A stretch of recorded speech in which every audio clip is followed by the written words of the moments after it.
Hahanapin na natin ang mga nilalang na yon at pagbabayarin natin sila sa pangangahas na kunin si Syo sa atin at gamiting kolateral ang buhay niya para sa bertud na to.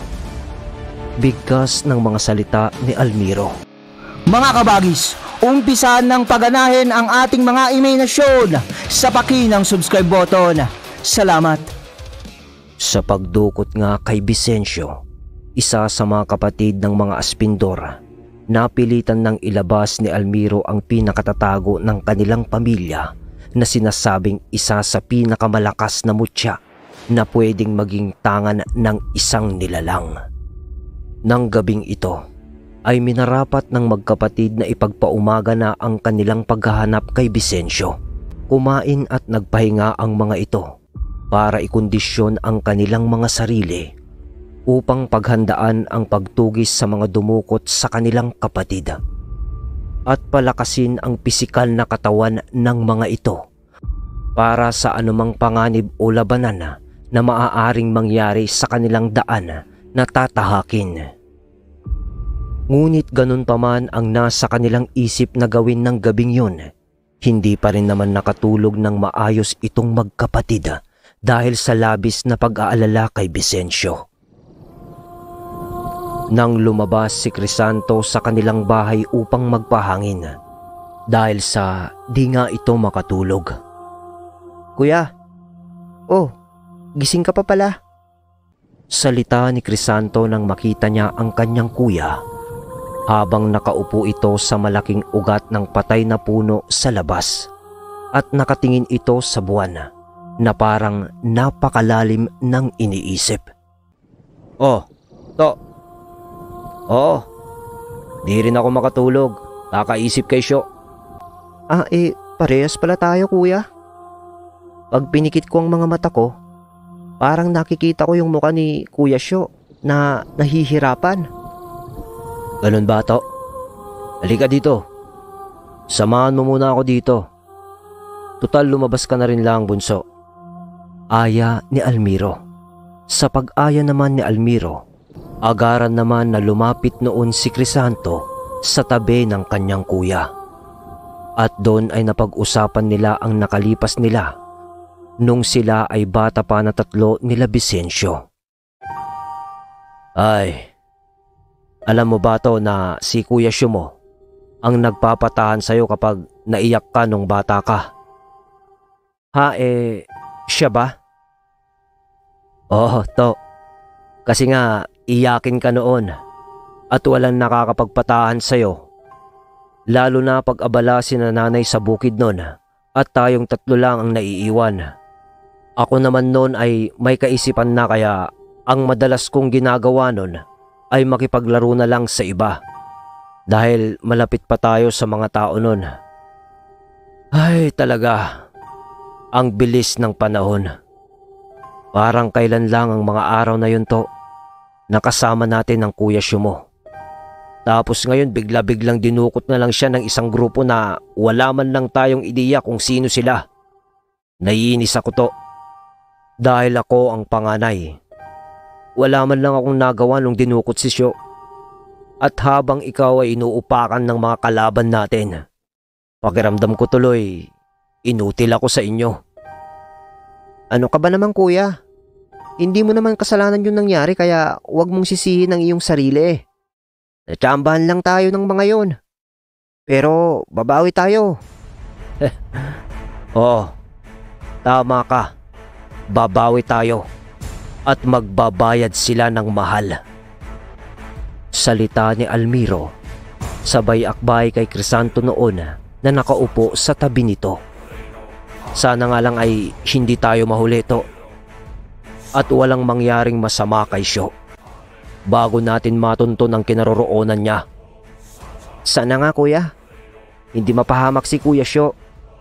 Pero saan tayo kuya magsisimula? Paano natin matutunton ng mga nilalang na yon?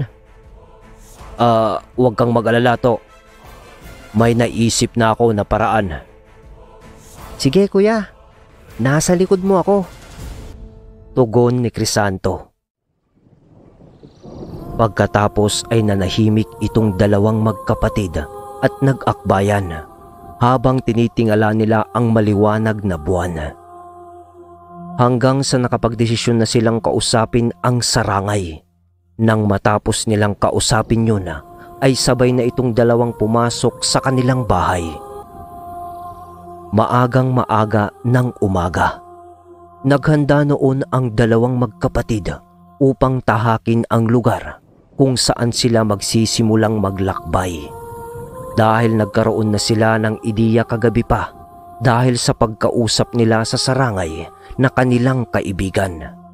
Pero bago sila umalis ng kanilang bahay, ay binuksan na ni Almiro ang maliit na sisidlan at doon ay nakita ni Crisanto ang isang parang holen na bato.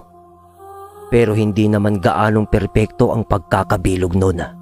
Ang kulay nito ay itim at may mga maliliit na butas-butas iyon sa ibabaw at nakakabit yun sa isang tali. Nang magwika si Almiro habang kinukuha yung bato na maliit sa sisidlan, "Crisanto, ito ang mutya na pinag-aagawan ng pamilya natin at ng mga dumaporte. Ang mutya ng bulalakaw. Madalang ka lang makakita nito. Pagmasdan mo itong mabuti. Dahil balang araw, kapag nawala na kami ng kuya mo, ikaw ang gagamit nito." Wika ni Almiro. Sabay tali na nito ng mutya sa kanyang liig at nagsilbi na itong kwintas. "Bilang panganay, sa ngayon ay ako ang naatasan ng ating mga pumanaw na mga magulang.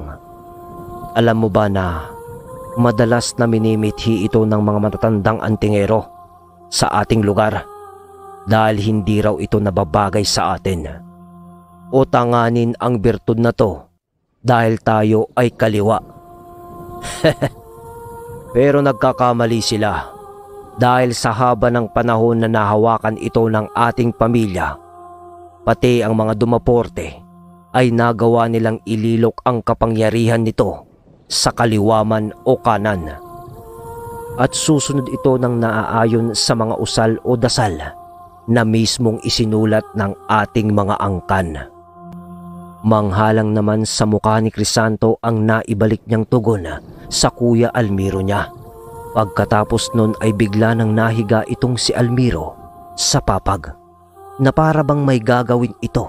Sabay salita niya kay Crisanto ng, "To, akin ng isang damit ni Syo." Inabot naman yun agad ni Crisanto kay Almiro ang damit ni Vicencio. Sabay higpit na hawak niya dito. Maya-maya pa ay nag-uusal na si Almiro habang nakahiga. Sunod na hawak niya sa bertud na nakakwintas sa kanya.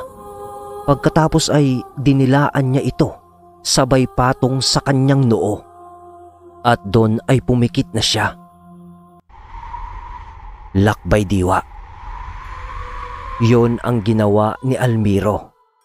Astral travel kung tawagin sa ibang lingwahe. Isa itong malakas na kakayahan ng mutya ng bulalakaw. Kaya nitong tulungan ang iyong kaluluwa na maglakbay sa ibang dimensyon o sa ibang lupalop pa ng ibang parte ng mundo gamit ang wisyo o ang isa mong katauhan na hindi natin nakikita. Sa mga hindi nakakaalam na ang birtud ng bulalakaw ay kayang palakasin ang aura ng isang nilalang na may tangan nito. At maski ang abilidad at lakas ng pangangatawan, sinasabi ng mga ilanding antingero na nakakapagpahaba din daw ito ng buhay. Nakakapagpahaba lang, pero hindi sinabing immortalidad. At isa pa sa kakayahan nito, kung hawak mo na ang mutya na to, ay hindi katatablan ng mga itim na hangarin o kapangyarihan ng sino mang nais na mamarusa sa iyo. Ibig sabihin, walang anumang mahika ang makakapanakit sa iyo, lalong-lalo na sa kaliwa, barang, kulam, o pagbibigay ng sakit ng mga elemento na hindi natin nakikita. At ang matindi doon, malaking porsyento na kung may nagbalak o gumawa man ng masama sa iyo, hindi mo na kailangan pang gumamit ng pangontra dito dahil mismong ang mutya na ito ay ibabalik niya ang sakit o karamdaman at parusa sa sinumang tao na nagtangka sa iyo. Sa makatuwid, hindi ka lang niya proprotektahan, kundi kusa kanyang igaganti sa tao o nilalang na gustong manakit sa iyo. Sa espiritual, isa pa, nararamdaman din ng mutya na to at ng may tangan nito ang kapwa niya may bertud na bulalakaw. Kung merong isang malapit na may tangan din nito, ilan lang yan sa mga kakayahan ng bertud na pinag-aagawan ng dalawang pamilya. Balik tayo sa kwento. Sa paglalakbay ni Almiro sa kanyang diwa, nakahiga noon ang katawan niyang lupa sa papag at nandoon lang naman noon sa tabi nito si Crisanto. Hinihintay ang pagbabalik ng wisyo ng kanyang kuya. Napag-usapan na nila kasi ito kagabi pa. Maya-maya pa ay biglang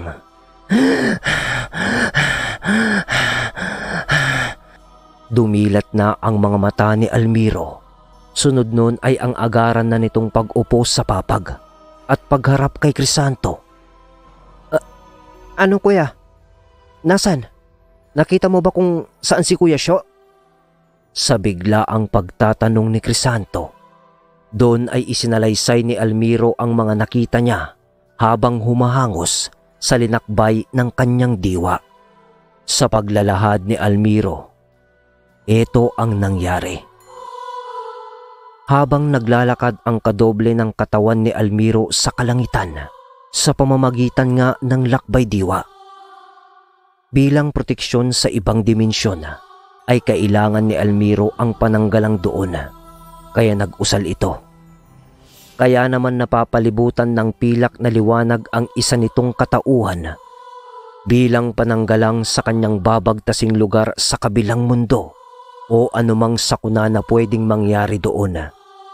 Dahil anumang oras na hindi makabalik o maglaho ang wisyo nito doon, maaari nang mamatay ang katawang lupa nito na naiwan sa normal na mundo.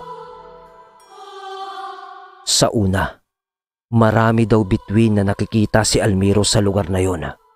Pero hindi naman daw ganun kagabi at medyo maliwa-liwanag pa nga. At pagyuko niya, bigla na lang parang hinigop ang katawan nito pababa. Sa sobrang bilis ng pagbulusok niya, halos di na siya makahinga. Pinipilit pa niya noong magpalit ng anyo bilang ibon sa kanyang wisyo. Hanggang sa napapikit na lang ito. Nang maramdaman niyang natapos na ang pagbulusok niya paibaba at nakaapak na ito sa lupa, iminulat niya ang kanyang mata at doon ay nasa tuktok na ito ng buntok at tanaw na niya ang buong paligid. Nang mapansin niyang may hawak pala siya, damit yun ni Vicencio, yung inabot ni Crisanto kanina bago maglakbay ang diwa niya. Tumingin-tingin ulit si Almiro sa paligid. Nang may natanaw ito na mga kabahayan sa pagitan ng dalawang bundok, malalaki ang bahay doon na parang mayayaman ang mga nakatira doon. Napapaisip pa nun si Almiro bakit nasa gitna ng kagubatan ang sibilisasyon na yon at wala sa kabihasnan. Habang napapaisip nun si Almiro, lumingon-lingon ulit ito. Tapos narinig niyang may sumigaw. Kuya! Kuya Almiro! Pangalan niya ang sinisigaw nun na parang boses ni Vicencio iyon. Nang natanaw na naman niya ang isang bahay sa kabila naman ng bundok na iyon, malayo doon sa malalaking bahay na nakita niya. At mukhang kubo lang yun. Kita pa niya na may usok sa parting yun. At habang tinitignan niya yun, napakurap ang kanyang mga mata sa biglang pag-ihip ng hangin. At pagmulat niya, tumambad sa kanya ang usok na napakakapal. Tas unti-unting naglaho yun sa kanyang harapan. Dahil biglang umapoy ang mga dahon na sinigahan sa harap nito. Doon pala nanggaling yung usok at nasa bakuran na pala siya ng kubo na kanyang natanaw kanina mula sa malayo. Sa tuktok pa yun ng buntok. Maya-maya pa, may isang matanda na lumabas sa kubo at may hawak ito na taro o timba kung tawagin. At mukhang patungo yun sa isang balon at mag-iigib ng tubig. Doon na nanlaki ang mga mata ni Almiro dahil ang matandang kanyang nakikita ay isang malakas na antingero na kinakatakutan ng pamilya nila noon. Hindi niya kasi akalain na buhay pa ang matandang yun. Nung una, hindi napapansin ng matanda ang pagtayo doon ni Almiro sa bakuran dahil nasa lakbay diwa nga lang ito. Sa totoong mundo ay hindi mo siya makikita talaga at ang enerhiyang espiritual lang ang representante ng kanyang katawan. Pero sadyang iba ang abilidad ng matandang kaharap ni Almiro noon. Dahil hindi pa man nito na ibababa ang timba sa tubig ng balon para mag-igib. Sino ka? Bakit ka nandito? Salita ng matanda, nalilingon-lingon sa paligid ng kanyang bakuran. Medyo napaurong na si Almiro dahil imposibleng-imposible na naramdaman siya ng matanda samantalang gamit lang niya ang lakbay diwa at wala naman talaga siya doon. Kiwig! Isang aswang! Alam kong gumagamit ka ng mutya sa ginagawa mo.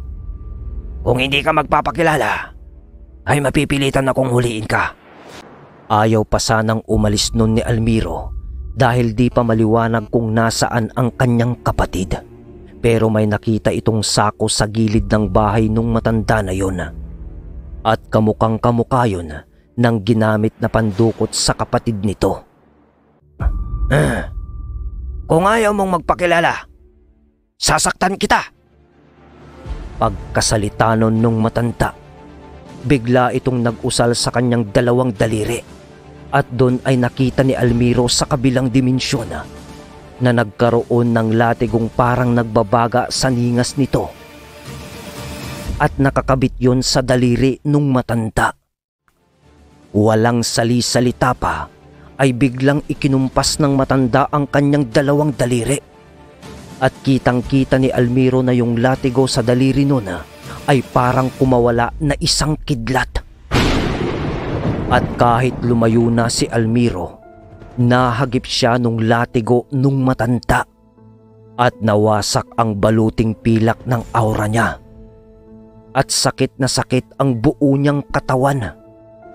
Nagmadaling bumangon si Almiro at mabilis na nag-isip ito na bumalik na sa kanyang totoong katawan.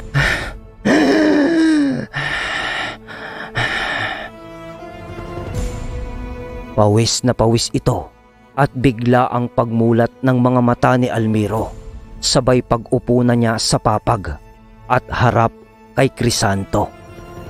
At yun na nga ang nilalaman ng paglalakbay ni Almiro sa ibang dimensyon. Natitiyak ko, bunso, may kinalaman ng matandang yon sa pagdukot kay Vicencio. Uwi ka ni Almiro sabay tayo sa papag. Kung tama ang hinala ko, delikado dahil makakalaban natin ang 3 tanyag na manggagamot. 3 manggagamot? Dumadami ang ating kalaban Salita ni Crisanto. Samantala, sa karuruk-rurukan naman ng gubat kung saan nakatira ang mga dumaporte, abala ang pamilya sa paghahanda para sa paghihiganti nila sa pagkamatay naman ni Iming. Yan ang gagamitin nating mga insekto upang mapasok ang sistema ng katawan ng mga aspindor at tuluyan na silang mawala. Huwag niyong babarangin ang may tangan ng mutya na ating gustong bawiin dahil baka tayong lahat ang mapahamak sa pagganti ng birtud para sa may hawak nito. Dahil baka tayong lahat ang mapahamak sa pagganti ng bertud. Salita ng inang ng magkapatid na dumaporte. Samantala, tara na to. Hahanapin na natin ang dumukot kay Syo. Hindi na natin aantayin pa ang pagdugo ng buwan. Dahil sila ang paduduguin natin mismo dahil sa ginawa nila kay Syo. Salita naman ni Almiro sa dako ng kanilang bahay habang papalabas na ito sa kanilang bakuran kasama ang bunso nila. Sige kuya, tara na. Sagot naman ni Crisanto. Sa paglabas ng magkapatid sa kanilang bakuran, yun na ang hudyat ng kanilang pakikipagsapalaran upang iligtas ang kanilang pangalawang kapatid na nadukot nga. At kahit pa may nakita na si Almiro sa kanyang lakbay diwa na may kinalaman ang isang malakas na antingero ayon sa kanya. Pero kahit pa mang ganon, wala pa rin kasiguraduhan kung saang lugar sila tutungo upang hagilapin si Vicencio. Lumakad na nga itong magkuya. Bit-bit lang ang kanilang tapang at kaisipan sa pagdiligtas sa kanilang pinakamamahal na kapatid. Minuto at oras ang lumipas.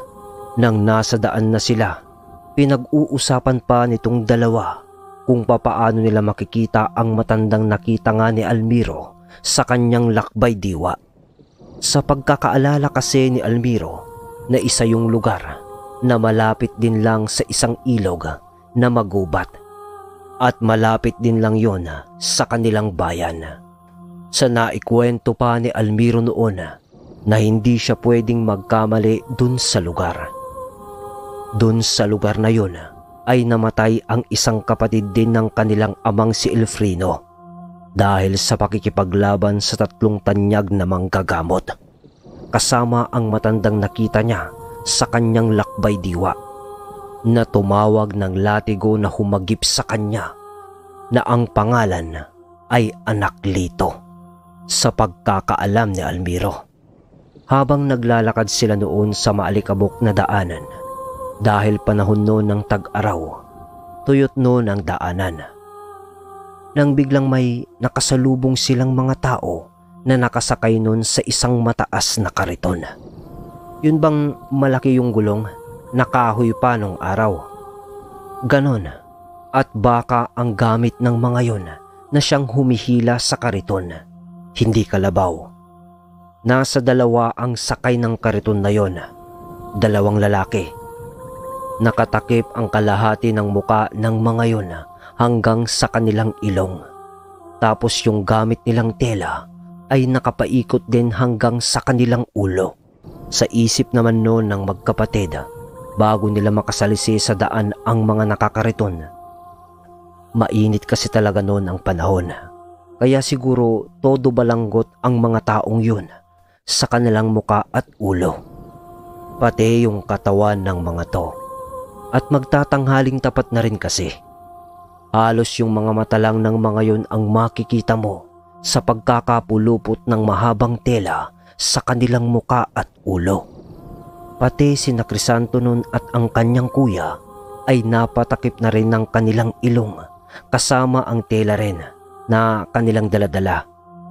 Dahil habang papalapit ng papalapit yung mga nakakariton, lalong nagsisiliparan ang mga alikabok.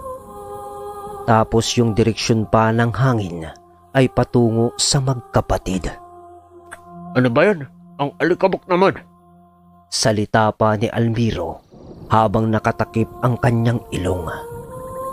Hey! Hey! Tunog naman ng lalaki habang binubugaw nito yung baka dahil malapit na ang mga yon sa 2. Tumigil itong 2 magkapatid at gumilid ang mga to sa daan para umiwas sa kariton.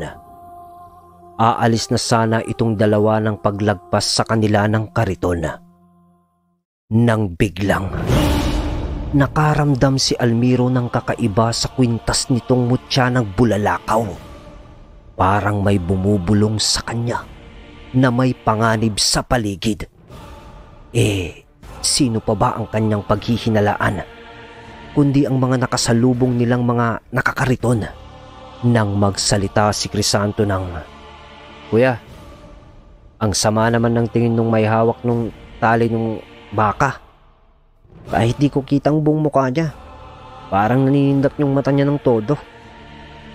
Hindi naimik si Almiro ng ilang segundo sa pagsasalita ni Crisanto at tumingin na rin ng masama dun sa mga nakasakay sa kariton. Sabay hawi niya kay Crisanto ng marahan. Tali ka ng konti to. At maganda ko. Sambit pa rin ni Almiro na nakatakip pa rin sa kanyang bunganga at ilong. Nang hindi na ito makatiis, nang pagkatanggal na niya ng pagkakatakip ng kanyang ilong at bunganga, "Hindi mga tawang mga yan. Mga engkanto. Mga engkanto sa liwanag ang mga yan." Pagsambit nun ni Almiro, lalong umalikabok ng todo sa lugar na yun ng daan. Yung tipong halos hindi mo na makita ang kabuuan ng buong paligid. Agad na hinawakan ni Almiro ang kanyang mutya sa kanyang liig. Tapos ay usal nito ng mga pangontra sa mga masasamang mahika na bumabalot sa paligid. Dahil alam niya na mapapasok sila sa mundo ng mga engkantong yun, oras na hindi yun makontra kaagad. To! Humawak ka sa akin! Baka magkahiwalay tayo dito!" Sumisigaw na noon si Almiro. Pero wala namang sumasagot na Crisanto sa kanyang tabi.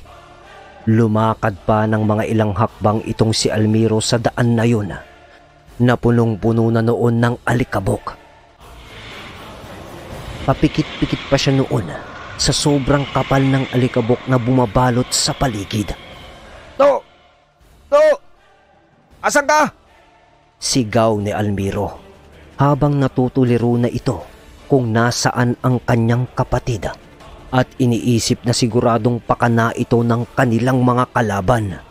Nang hindi na makatiis si Almiro, agaran niyang hinubad ang kanyang mutya sa kanyang leeg, sabay yuko nito at itinanim niya sa lupang maalikabok ang mutya ng bulalakaw. Sa isang saglit lang na paggawa nun ni Almiro, biglang naglaho ang makapal na alikabok sa buong paligid.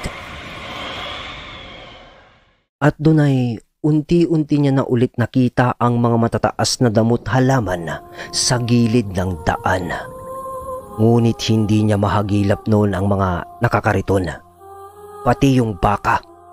Agaran niyang inikot noon ang kanyang paningin para hanapin ang bunso nitong kapatid. To! Sambit nito. Sa di kalayuan naman sa kanya ay nakita niya nga si Crisanto na nakahandusay ng padapa sa gitna ng daan na nakadukdok sa alikabok ang muka nito. Tinakbo yun ni Almiro agad. Pagkalapit niya dito, agaran niya itong binangon dahil napagtanto niya na wala itong malay. To! Gising ka! Anong nangyari? Bigkas na salita ni Almiro, sabay tapik-tapik sa mukha ni Crisanto. Medyo parang pinapagpag pa nga ni Almiro ang mukha nun ni Crisanto dahil sa maraming alikabok yun sa kanyang mukha. Nang biglang iminulat na ni Crisanto ang kanyang mga mata. Ayos lang ako, salita nito. Sabay agarang kawala sa mga braso ng kanyang kuya na para bang ayaw nitong hawak siya ni Almiro. Sabay mabilisang tumayo na rin si Crisanto. Medyo nagtaka naman ang kanyang kuya sa mabilisang reaksyon ni Crisanto. Pero pinagkibit balikat na lamang niya yun dahil sa pasalamat na lang siya na walang nangyaring masama sa kanyang kapatid. Kahit na may nangyaring kababalaghan sa kanila. Kasi kahit pa mga aswang sila, hindi naman nila maipagkakaila na iba pa rin ang mundong ginagalawan ng mga engkanto. At ibang lalang na hindi nakikita ng ating normal na mga mata. Kaya bigla na ring nawala ang mga nilalang na nakasakay sa kariton, pati yung kariton at baka. Nagpagpag ng kani-kanilang mga sarili noon ang dalawang magkapatid at nagpatuloy na sila sa kanilang lakad para hanapin si Vicencio. Inabot na sila ng gabi noon sa daan. Kaya naman ay sumilong na sila noon sa isang lilim ng puno upang doon magpalipas ng gabi at magpahinga na rin. Nagsiga pa sila noon ng kahoy para magsilbing ilaw din nila sa lugar. Pero pansin ni Almiro noon na mula nung kanina, matapos yung kababalaghan sa kanila sa daan, ay hindi na naimik itong si Crisanto. At minsan-minsan, nahuhuli niya ng tingin si Crisanto na nakatingin ito sa kanya ng masama. Kaya di na napigilan ni Almiro ang kanyang sarili na tanungin ang bunso nila kung, pansin ko, kanina ka patahimik. May problema ba, bunso? Dalawa na nga lang tayong magkasama, hindi mo pa ako iniimik. Salita ni Almiro habang tinitipon yung mga maliliit na kahoy na tuyo na nagkalat para gawing panggatong. Wala akong problema. Sagot ni Crisanto sa kanya na para bang naiinis pa sa kanya to.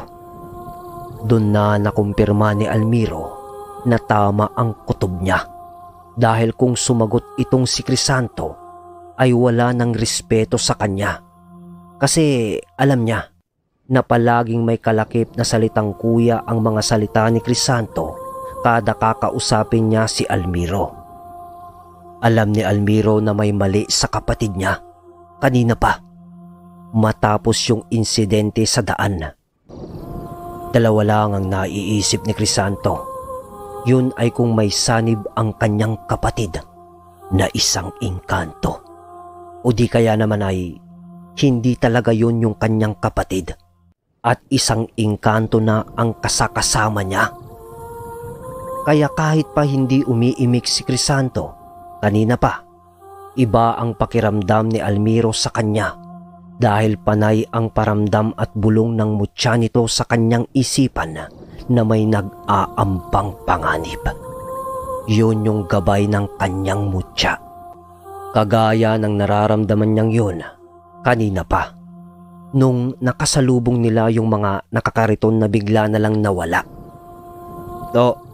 Kung may problema ka, sabihin mo lang sa akin, ha? Bigkas pa ni Almiro ulit kay Crisanto. At ngumiti pa siya upang hindi ipahalata sa kanyang kapatid ang paghihinala niya. Umay alam na siya sa sitwasyon nila. Ayaw lang kumilos agad kasi ni Almiro. Kasi baka magkamali siya. Kapatid pa rin niya yun kung sakali. At ayaw niya yung saktan siyempre. Nang sumandal na itong si Almiro sa puno upang magpahinga o umidlip ng konti. Pahinga ka na, ha? Salita pa nito sa kanyang kapatid noon na nakaupo ng di kalayuan sa kanya. Sige lang, sagot ni Crisanto. Hindi na tinugunan pa yon ni Almiro. At maya-maya pa, napaidlip na rin siya dahil siguro sa pagod sa kanilang paglalakad. Ngunit itong si Crisanto ay gising na gising pa rin. Tahimik ang paligid noon. Tapos, mga tunog ng mga hayop at mga insekto lang ang maririnig mo. Tipikal na gabi. Nang biglang tumayo itong si Crisanto, sabay lakad nito ng konti. At lumapit ito sa kampit na dala nilang magkapatid. Medyo may kalakihan din ang patalim na yon. Dinampot yon ni Crisanto. Sabay tingin ng masama sa kanyang kuya na nakasandal sa puno at nakaidlip na. Tapos ay dahan-dahan itong lumapit doon kay Almiro. Parang wala pa rin namang alam si Almiro noon sa mga nangyayari sa kapaligiran dahil nga sa nakaidlip ito. Ilang segundo nang makalapit itong si Crisanto sa kinalalagyan ng kanilang panganay. Umamba ito ng pagsaksak dito at nakangisi yun habang nakaamba yung kampit na hawak niya. Nang biglang pinakawalan na niya ang kanyang pag-amba ng buong puwersa, sabay saksak niya kay Almiro. Sunod na tunog ng boses na, "Sinasabi ko na nga ba engkanto ka! May nagpadala sa inyo dito, no?" Boses ni Almiro.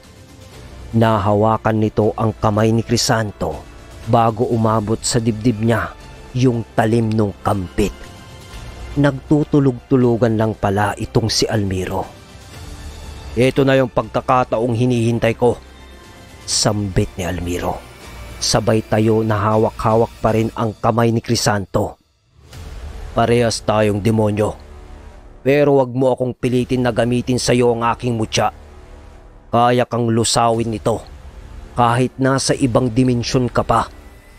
Sabihin mo, nasaan ang kapatid ko?" Kiwik, hindi ko alam na may angking galing din pala kayo. At may utak. Pero hawak ko ang katawan ng kapatid mo ngayon. Kaya wala kang magagawa para saktan ako. Pag ginawa mo yon, katawan lang ng kapatid mo ang iyong masasaktan. Kanina pa ako namamahay dito sa katawan ng kapatid mo mula nung nagkasalubong tayo sa daang maalikabok. Ang lahat ng nakita nyo kanina ay isa lamang ilusyon. At kahit hindi kita napatay, mamamatay ka rin lang ngayong gabi dahil nandyan ang mga kaibigan naming mga antingero na siya lang nagsugo sa amin para supilin kayo. Mukhang hindi ka ata nakikilig.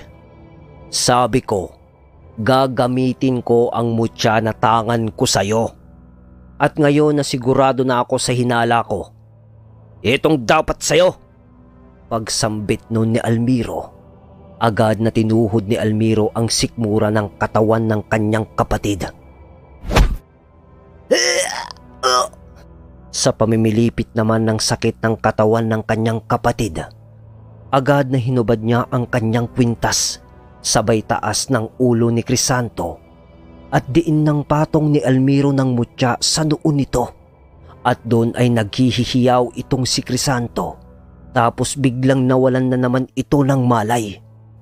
At agad na inalalayan naman yun ni Almiro bago pa ito bumagsak sa lupa ay sinalo niya.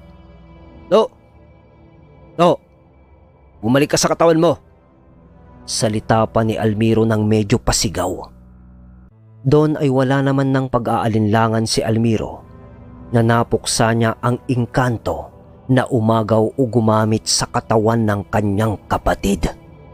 Pero sa mga sandaling iyon, habang walang malay si Crisanto at nasa bisig siya ng kanyang kuya, may isang boses na nagsalita ng, Sa wakas, nakita ka rin namin, Kiwig. Boses yun ng matanda. Nang makita yun ni Almiro, yun ay walang iba kundi si Anaklito, at may mga kasama pa itong dalawang mas bata sa kanya na kalalakihan. Hindi pwedeng magkamali si Almiro. Yun yung tatlong tanyag na manggagamot. Madaling isinandal ni Almiro ang kapatid nito sa nasandalan niyang puno kanina. Sabay salita nito ng, kayo pala. Sa wakas at dumating na kayo. Hindi ko na kayo kailangan pang hanapin. Nasaan ang kapatid ko? May kinalaman kayo sa pagdukot sa kanya? Paratang agad ni Almiro na salita. Anong sinasabi mo, Kiwig? Wala kaming alam sa sinasabi mo. Naparito lang kami para ikaw ay patayin. Anong binabalak mo sa amin? Naglakbay diwa ka at sa aking lugar ka pa tumungo. Buti na lang at napasundan kita sa mga kaibigan naming engkanto. Pero swerte ka pa rin at hindi ka nila napatay bago pa kami dumating dito. Ang dami-dami niyong sinasabi. Kahit na totoo na hindi niyo dinukot ang aking kapatid, ang maliwanag sa isip ko, ay pinagbalakan niyo akong patayin at kami ay inyong papatayin talaga kasama ng alaga niyong mga engkanto at ginamit pa ninyo ang katawan ng bunso namin kaya hindi ko kayo mapapatawad. Sa tingin niyo mapagkakatiwalaan pa kayo? Ginawa namin yun dahil aswang ka at walang puwang sa mundong ito ang mga kagaya niyong kampon ng kadiliman. Sagot ng matandang si Anaklito. At sino ka para husgahan kami at mamili ng pwedeng mabuhay sa lugar na to? Kahit tanyag pa kayo ng mga manggagamot, hindi ako natatakot sa inyo. Binunot ng matandang si Anaklito ang kanyang gulok at ng dalawang kasama nito na antingero dahil sa mga sinambit ni Almiro na hindi pag-atras sa kanila. Dahil doon ay lumabas naman ang mga mahahabang kuko ni Almiro at pati na ang kanyang pangil. Tapos ay kumapal ang mga balahibo nito sa kanyang braso hanggang sa kanyang leeg. Sige, yan! Ilabas mo ang pagiging animal mo! Ipinapakita mo lang na isa ka talagang demonyo! Salita ng matandang si Anaklito nang makita nila ang anyong yun ni Almiro. Huwag mo kong sisihin, tanda, kung bakit ako umaakto ng bayolente ngayon sa inyo. Kayo ang naunang pumarito para kami ay inyong sukulin o patayin. Ipinagtatanggol ko lang ang aming angkan. Habang nagsasalita naman noon si Almiro, biglang nagkaroon ng malay ang kanyang kapatid na si Crisanto. Kuya, anong nangyari? To, kaya mo na ba? Tignan mo ang mga nasa harap natin. Sino sila? Salita ni Crisanto habang dahan-dahan itong tumatayo mula sa pagkasandal ng kanyang likod sa puno ng kanyang kuya habang nakaupo sa lupa. To, kaya mo na ba? Mukhang mapapalaban tayo ng maaga dito. Nandito na ang 3 tanyag na antingero. Salita ni Almiro na medyo pabulong-bulong habang nakaharap sa 3 antingero at habang nasa likod naman nito si Crisanto. Hindi mo na kailangang bumulong pa, Kiweg. Talagang mapapalabang kayo. At huwag niyong aasahan na mananalo kayo sa amin. Salita ng matandang si Anaklito sa dalawa. Makikita natin. Salita naman ni Almiro. To, ano? Alam kong galing ka pa sa ibang dimensyon ang iyong kaluluwa at kababalik mo lang. Pero eto na ang normal na buhay para sa atin laban sa mga manggagamot. Alam mo na bigla-bigla na lang dumarating ang mga ganitong kaganapan. Alam ko kuya. Sagot ni Crisanto ng maikli. Sabay biglang tumubo na ang pakpak nito na parang sa isang malaking agila. Para yung isang anghel pero itim na itim ang pakpak nito. Tapos ay umuslina ng konti ang bunganga ni Crisanto at labas ng mga pangil nito. Sabay nun ay lumabas na ang kanyang mahahabang kuko na solido sa kanyang mga daliri. Maihahambing mo yun sa laki ng isang karit. Yun nga lang, medyo bilugan ang itsura nito. Ngayon lang ako nakakita ng ganito. Medyo pabulong naman na salita ng matandang si Anaklito sa 2 kasama nito. Labis ang pagtataka ng mga yun sa itsura ni Crisanto kung ikukumpara sa kapatid nitong si Almiro. Dahil lingid sa kaalaman ng mga ito na si Crisanto ay isa sa pinakamataas na uri ng kiwig. At partida, hindi pa yon ang pinakaitsura talaga nito. Dahil ang tipo ng katauhan ni Crisanto bilang isang kiwig ay isang aso na may pakpak na malaanghel na kulay itim. Sa pagkakataong ito ay nakatayo pa lang siya at nasa posturang pagiging tao. at hindi pa tuluyang naging malaking aso. Parang kombinasyon yun ng dalawang animal. Matapos mag-iba ng anyo ni Crisanto, ay nanahimik ang paligid. At nagkatitigan na lamang ang mga ito nang biglang tahimik.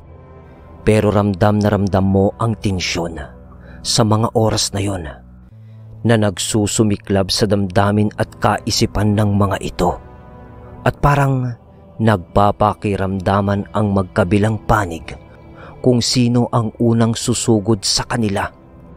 3 laban sa 2. Sa katahimikan ng paligid ay ang unti-unti namang pagkamatay ng kahoy na may siga sa kanilang tabi. At pagkalabit ng pindulo ng orasan ng segundo, biglang lumipad si Crisanto papaitaas, kasabay ng pag-angil nito. Agad naman na bumato ng tigalpo itong isang antingero. Ngunit sa pagbato niya, wala na itong tinamaan dahil nakaangat na sa ere si Crisanto, at si Almiro naman ay agad na tumakbo sa matataas na damo upang ikubli muna ang kanyang sarili. Dahil kung haharapin niya ng sabay itong 3 manggagamot, siguradong hindi siya tatagal dahil sa presensya na tangan ng 3 at mga usal na kanila pang pinapakawalan kanina sa paligid. Kaya ang nangyari ay taguan na labanan ang ginawa nila. Simeon, Nestor, huwag niyong ibababa ang mga bakod niyo. Siguradong aatake na sila. Ano mang minuto ngayon? Salita ng matandang si Anaklito. Opo, Kalito. Salita ng tinawag na Simeon nung matanda. Hindi naman umiimik itong isang antingero dahil pipi pala ito. Kaya tangulang ng tango ang sagot nito. Pagkatapos ng maiksing wikaan na yon ng 3, nagsitalikuran sila sa isa't isa at humarap sa kanya-kanyang nasasakupang paligid. Dahil anumang oras, pwede nang umatake itong 2 magkapatid na aswang na ginagamit ang dilim at ang kakahuyan na yun upang ikubli ang kanilang mga sarili. Dahil maski si Crisanto ay hindi na mahagilap ng 3 sa paligid. Parang dumapo ito sa kung saan at kagaya ng mabangis na hayop, naghihintay lamang itong 2 magkapatid ng tamang pagkakataon para sumugod. Hinihintay nila na mabuwag ang pagkakasama-sama ng 3 upang sa ganun ay iisa-isahin nila ang mga yun. Alam ni Almiro at Crisanto na mahirap makipagsabayan sa mga antingerong yun dahil tanyag ang mga yun sa paraan nila ng pakikipaglaban sa pagkukumbi-kumbina ng kanilang mga paraan at usal na pandurog sa kaliwa. Pero hawak naman ni Almiro ang mutya ng bulalakaw, kaya hindi rin ito nangangamba masyado. Alam kasi niya na hanggat siya ang kinikilalang amo ng mutya na yun, hindi siya pababayaan nun. At kayang-kaya niyang protektahan ang kanyang sarili, pati ang kanyang kapatid. Tahimik na naman ang paligid hanggang sa mga ilang sandali nang medyo dumistansya itong antingero dahil sa paghahanap sa 2 magkapatid. Bigla-bigla na lang ang pagkakarinig ng 3 antingero ng malalakas na pagaspas papaitaas. Pero sa bilis naman nun na umangat sa ere, hindi nila yun nasipat ng maayos. Parang anino lang yun na dumaan. Nang bigla na namang bumulusok itong nilalang na lumipad paibaba, at ang punteriya ay si Simeon. Si Crisanto yung umaataking yun. Sa isang iglap ay dadagitin na ni Crisanto itong si Simeon nang biglang parang may tumama kay Crisanto na isang bagay. Tumilapon ito bago pa man niya madagit ang isa sa 3 manggagamot. Sinasabi ko na Akala mo siguro, ganun lang na makakadikit ka sa amin sa iyong pag-atake. Kailanman, ang bakod ng mga bakod ay hindi nyo mapapasok. Sa pagkasalita nun ng matanda, nilingon yun ni Crisanto habang bumabangon ito mula sa kanyang pagkatalsik. Nakita niya ang isang malaking bilog na liwanag na nakapalibot sa 3 antingero, na parang siyang nagsisilbing sangga ng mga ito sa anumang pag-atake na gagawin sa kanila. Sa pagsilay ni Crisanto sa mga yon ay nasisilaw pa ito, hanggang sa nakita niyang madalian nang gumagalaw yung isang antingero na akma na siyang susugurin nito. Pero sa makailang hakbang ng lalaking yon ay may biglang sumunggab naman sa kanya na galing sa ibang direksyon. Nanlaki ang mga mata ni Crisanto sa kanyang nakita. Ang Kuya Almiro niya yon, at lumusot ito sa baluti na liwanag na gawa ng 3 manggagamot. Gumulong si Almiro at ang manggagamot na kanyang sinunggaban na si Simeon! Salita ng matandang si Anaklito na may pag-aalala dahil sa biglaang pangyayari. Hindi rin siya makapaniwala noon na napasok ni Almiro ang depensa nila. Nagpambununon itong si Simeon at Almiro. Habang nangyayari iyon, sa panghihina ng baluti ng 3 manggagamot, biglang nabuhayan ng loob si Crisanto dahil sa kanyang kuya. Walang ano-ano ay umatake na rin ito sa matandang si Anaklito sa tulong ng kanyang pakpak. Sabay sipa niya sa lupa. Mabilis siyang nakalapit sa matanda upang kanyang paslangin. Ngunit may biglang humarang sa kanya, at yun ay yung antingero. Sabay wasiwas ng kanyang gulok. Dahil naman sa pag-abanting atake ni Crisanto, nahirapan siyang iiwas ang kanyang sarili sa taga nitong piping antingero. Naiiwas niya yun ng konti, yung katawan niya nga lang, at nadaplisa ng balikat nito sa pagtaga. Sa pag-atras ni Crisanto ay siya namang paghahanda ng pagbato ng tigalpo o orasyon sa kanya ng matanda na si Anaklito. Nawawala-wala pa nun sa balanse si Crisanto dahil nga sa biglaang pag-atras nito at pagtama ng gulok sa kanyang braso. Kaya alanganin na niyang maiwasan pa ang tigalpo nung matanda. Ikinampay niya sa pinakamalakas na puwersa ang kanyang pakpak sa mga oras na yon upang siya ay agarang umangat sa ere at umiwas. Nagtagumpay ito sa paglipad. Samantala, sa bunuan naman ni Simeon at ni Almiro, tinamaan ni Almiro ng malalaki niyang kuko ang katawan ni Simeon.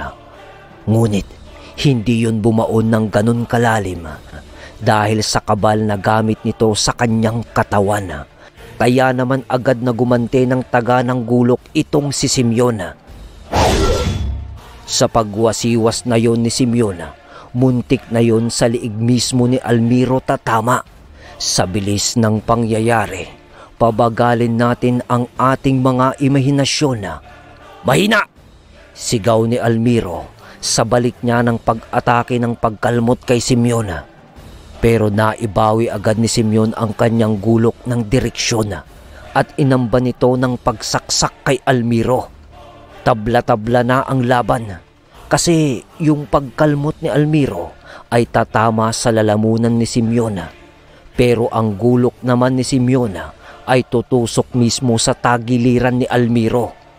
Nang sa isang iglap, bago mangyari yun, biglang tumumba si Simeon dahil hinatak siya ng kanyang gulok pa ibaba.